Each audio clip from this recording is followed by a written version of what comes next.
बुलढाणा जिल्ह्यात दिव्यांग कर्मचाऱ्यांच्या पडताळणीची मोहीम सुरू. बुलढाणा जिल्ह्यात दिव्यांग कर्मचाऱ्यांच्या प्रमाणपत्रांची पडताळणी करण्याची प्रक्रिया वेगाने सुरू झाली असून शासनाच्या आदेशानुसार जिल्हा सामान्य रुग्णालयातील सिव्हिल सर्जन यांच्या अध्यक्षतेखालील पथकाकडे जिल्हा परिषदेतील दिव्यांग कर्मचाऱ्यांची यादी पाठवण्यात आली आहे. या कर्मचाऱ्यांच्या दिव्यांगत्वाच्या तपासणीसाठी सर्व यंत्रणा उपलब्ध असून लवकरच सर्व दिव्यांगांचे प्रमाणपत्र व त्यांची वैद्यकीय तपासणी पूर्ण होईल अशी अपेक्षा आहे.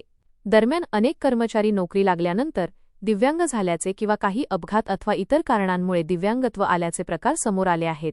यातल्या सर्वात महत्त्वाची बाब म्हणजे ज्या लोकांनी दिव्यांगत्वाचे खोटे प्रमाणपत्र मिळवून नोकरी मिळवली आहे अशा लोकांवर तातडीने कठोर कारवाई करणे अपेक्षित असल्याचे प्रशासनाकडून स्पष्ट करण्यात आले आहे.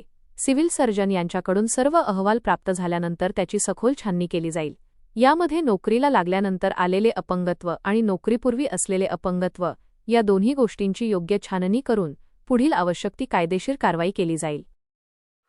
बुलढाणा जिल्ह्यामध्ये देखील दिव्यांगांची पडताळणी करण्याची प्रक्रिया सुरू झालेली आहे.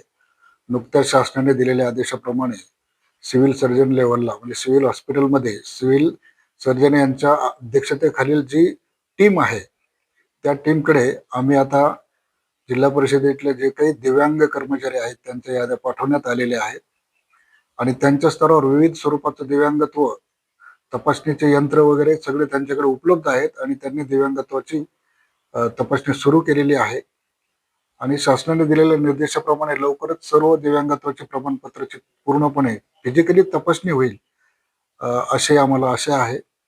आता दिव्यांगामध्ये काही गोष्टी आमच्या अशा लक्षात आलेल्या आहेत की बऱ्याच लोकांना नोकरीत लागल्यानंतर दिव्यांगत्व आलेलं आहे.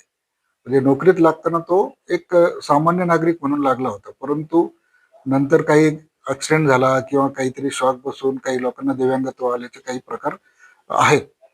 याच्यात सगळ्यात महत्वाचं म्हणजे मला जे वाटतं की ज्यांनी दिव्यांगत्वाचं खोटं सर्टिफिकेट मिळून नोकरी मिळवली आहे अशा लोकांना म्हणजे तातडीने त्यांच्यावर कारवाई करणं अपेक्षित आहे. सिव्हिल सर्जनकडून ज्यावेळेस हे सगळे रिपोर्ट येतील त्यावेळेस आम्ही त्याची छाननी करू.